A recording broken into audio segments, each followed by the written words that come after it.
Today I'll be showing you how to crochet this cute and easy textured scarf.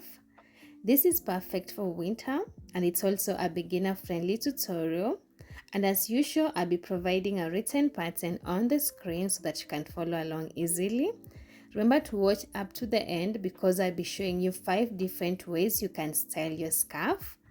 And if you like this tutorial, remember to leave a like and a positive comment down below to let me know. Thank you so much and let's get started.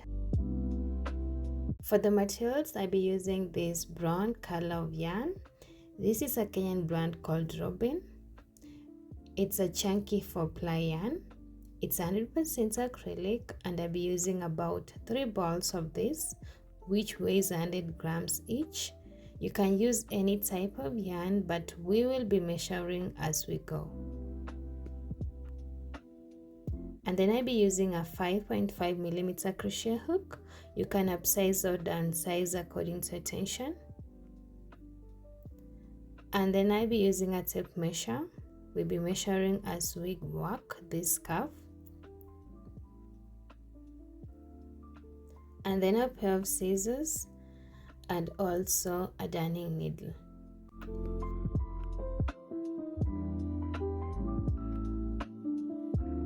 So to begin, we are going to leave some tail of yarn this size, and then you're going to make a slip knot, and you can always make a slip knot in any way you prefer.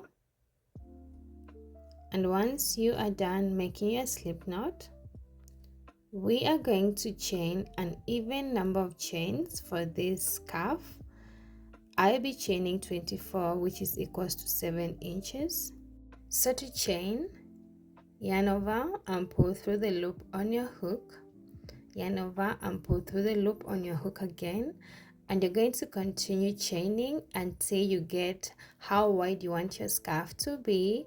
Mine, I want it to be 7 inches. You can make it how wide you want. So once you have the number of chains that you want, we are going to turn our chain into the back. To begin row 1, we are going to work into the back bumps, these loops I'm showing on the screen, but you can work in any chains that you are comfortable with. For me, I like working into the back bumps because they give me a clean look of my work. So to begin row 1, we are going to skip the first chain, and then into the next chain we are going to place a slip stitch. Do a slip stitch, insert your hook into the chain, yarn over, pull up a loop, and then pull through the loop on your hook. Don't make your first slip stitch tight. And then into the next chain we are going to place half double crochet. To do half double crochet, you're going to yarn over and insert your hook into this chain. Then yarn over, pull up a loop. You have a total of 3 loops on your hook. You're going to yarn over and pull through all those 3 loops, and that's how we do half double crochet. And into the next stitch we are going to do a slip stitch. To do a slip stitch, you're going to insert your hook into the chain, yarn over, pull up a loop, and then you're going to pull through the loop on your hook. That's how we do a slip stitch. Followed by into the next stitch we are going to do half double crochet. To do half double crochet again, yarn over, insert your hook into the stitch, yarn over, pull up a loop. You have a total of 3 loops on your hook. Yarn over and pull through all the 3 loops on your hook, and that's how I do half double crochet. So after this, I hope you can see how the pattern works. So continue alternating between a slip stitch and a half double crochet all across. I meet you in at the end of the row, and you should have a total of 23 stitches at the end of the row.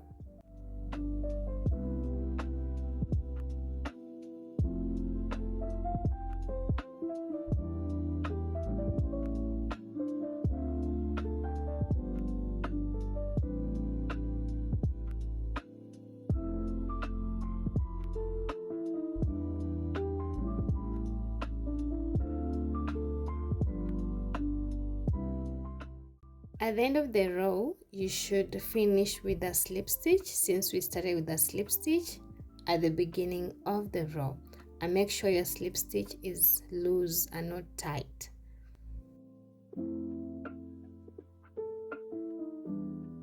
To begin row 2, we are going to chain 1, and then you're going to turn our work slowly in this row into our first stitch, which is a slip stitch. On top of it, you're going to place a half double crochet.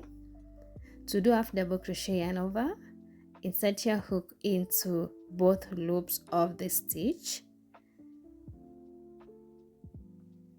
then yarn over, pull up a loop. You have a total of 3 loops on your hook. You're going to yarn over and pull through all the 3 loops on your hook. That's how we do half double crochet. Once you're done, into the next stitch, since it's a half double crochet, on top of it you're going to place a slip stitch. And to do a slip stitch, insert your hook into the stitch, yarn over, pull up a loop, and then pull through the loop on your hook. Once you're done, into the next stitch, which is a slip stitch, you're going to place a half double crochet.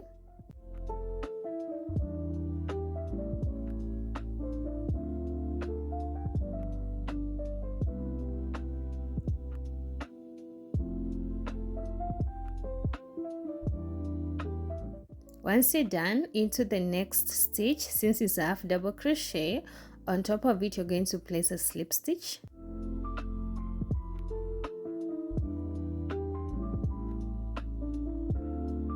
So what we're actually doing in this row is we are alternating between a half double crochet and a slip stitch into the next stitch, all across until the end of the row. So you're going to repeat that pattern until you reach the end of the row.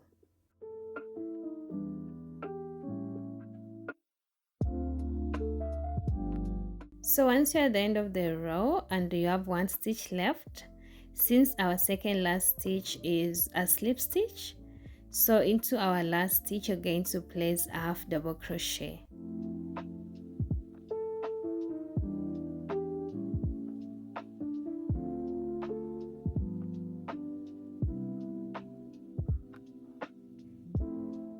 And like that, we are done with row 2, and you should have a total of 23 stitches. So to begin row 3, we are going to chain 1, and then you're going to turn your work slowly into our first stitch. Since it's a half double crochet, on top of it you're going to place a slip stitch. To do a slip stitch, insert your hook into the stitch, yarn over, pull up a loop, and then pull through the loop on your hook, and make sure your first slip stitch is not tight.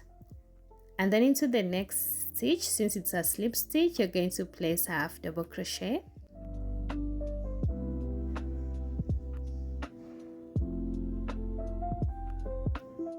Once you have done your half double crochet, into the next stitch you're going to do a slip stitch. Once you're done with the slip stitch, into the next stitch we are going to place a half double crochet.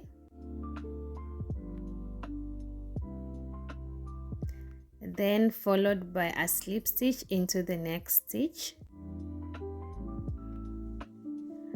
And what we are doing in this row is we are alternating between a slip stitch and a half double crochet. So you're going to repeat that pattern of alternating between a slip stitch and a half double crochet into each stitch across until the end of the row. Once you're at the end of the row, into our last stitch, since our second last stitch is a half double crochet, meaning into our last stitch you're going to do a slip stitch. And like that, row 3 is done, and you should have a total of 23 stitches.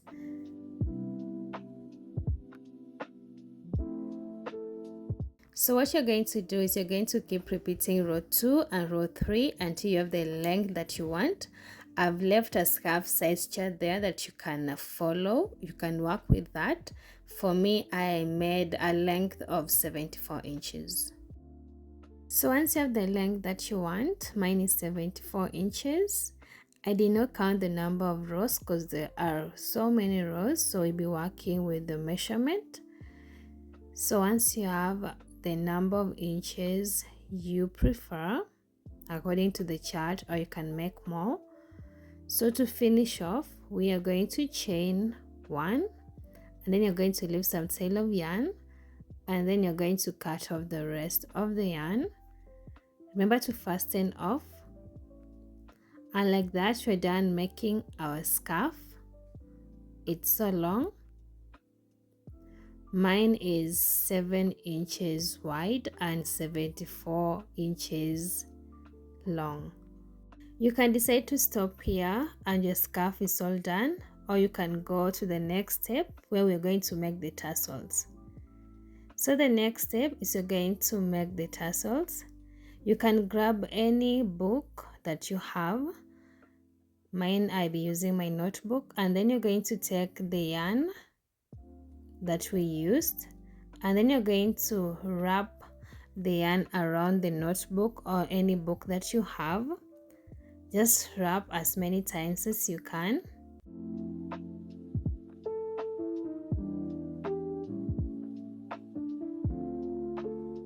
So once you've wrapped enough yarn around your notebook or anything you're using, the next thing you're going to take our scissors, and you can decide to cut the yarn while around the notebook, or you can just take it off. So what you're going to do next is you're going to hold your yarn like this, and then you're going to take your scissors and you're going to try and cut as uniform as you can.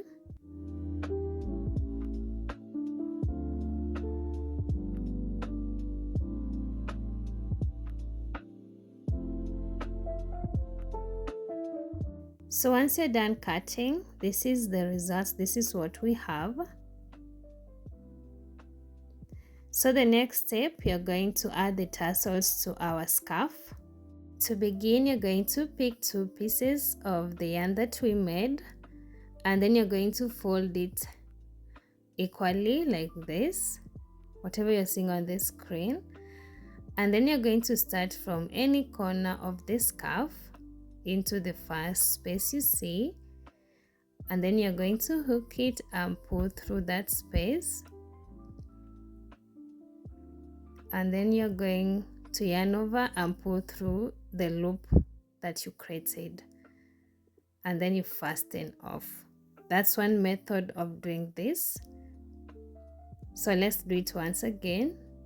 So pick 2 pieces, and then you're going to fold them equally like this, and then you're going to skip 1 space or stitch that you see, and then into the next one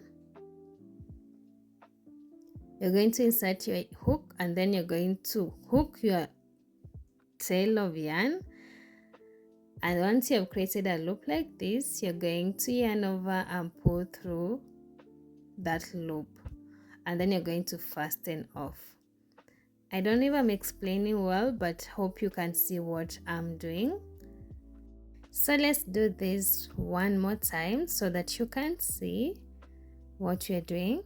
So you're going to skip 1 stitch or 1 space, and then into the next one you're going to insert your hook, and then you're going to pick 2 tails of yarn and then fold it equally, and you do what I'm doing on the screen. This time it's not a must you use your hook, you can use your fingers. Just observe what I'm doing, and make sure once you pull through the loop you have created, you're going to fasten off. And this is how our tassels are starting to look like. So repeat that on both sides. I meet you back in. So this next step is optional but also important. It involves us steaming our work and straightening our tassels. You can use a steamer, but if you don't have a steamer, you can use an iron box. So you're going to need a cloth and then some water. You're going to sprinkle some water on the cloth that you have laid above your tassels and your scarf. and then you're going to take your hot iron box, and then you're going to iron like the way you iron. While you're doing this, you're going to do the same for the scarf. For the body of the scarf, you're going to use this as a steamer if you don't have a steamer, but if you have a steamer, you can steam your work.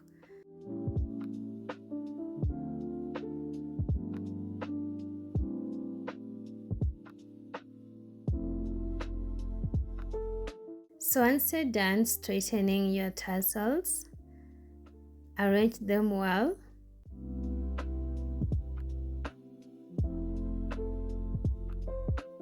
So what you're going to do next is we are going to trim the extra to make it uniform. So trim the extra.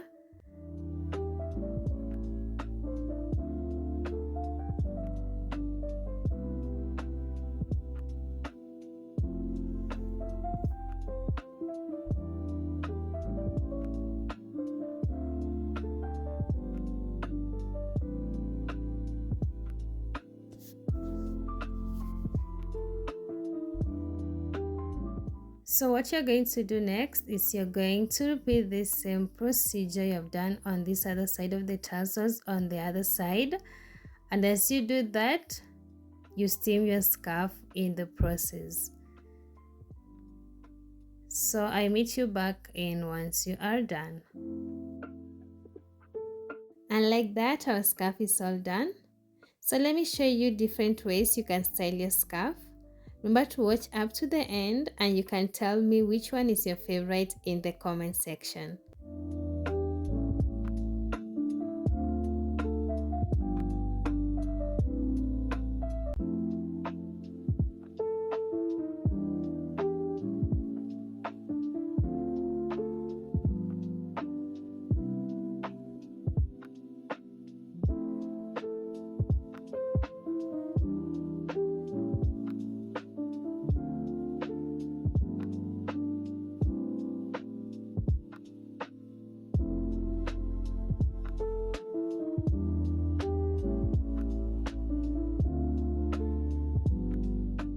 So thank you so much guys for watching. If you enjoyed this story, remember to leave a like and a positive comment down below. Until next time, remember to stay safe and stay creative. Bye.